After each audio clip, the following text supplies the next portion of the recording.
Guys, this is Paolo Buena. I'm a filmmaker and a correspondent from Palawanderel Blog. Kudos to the cast, the director, the setup, the everything.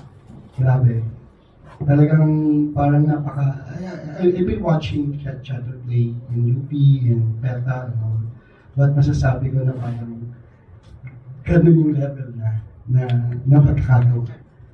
And I also want to congratulate not only the main characters but all of the actors, because I noticed I'm sitting there and even though hindi siya yung main character, pero in character pa rin siya.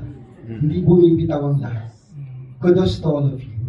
But my main question is that I'll be reading in my article is that kay sa writer and director, ano po yung mensahe na gusto nating iparating sa lahat ng makakapanood nito? Na masaya pa rin ang mundo. Yes. Hindi, I guess, ako din hirap na hirap ako sa text. Tapos pinanood ko lahat ng mga pelikula, lahat ng stage version nito. Pero, siguro yung mo dito, yung hindi ka nawalan ng hope. Kahit yung darkness, yung ending na pinili ko for the play is because parang kung kasi hindi na tayo mawalan tayo ng pag-asang mangarap at mag-move forward, parang wala na rin tayong gagawin. Kasi yung sinasabi ko din sa kanila na patuloy pa din kahit may paghihirap.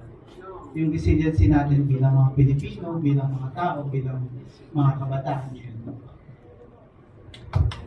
Salamat, Luis. Nahirapan ka talaga dun. Sorry, ayan.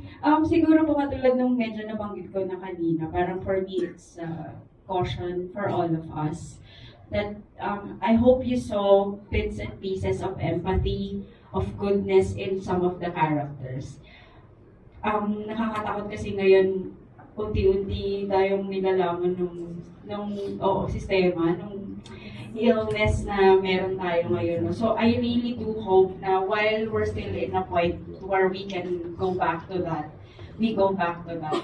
Kasi kung hindi, baka makakita tayo ng mga tabeks na simol nakakakita na tayo, and I hope hindi magpatuloy yung mamili po tayo ng tamang pinuno. Thank you so much.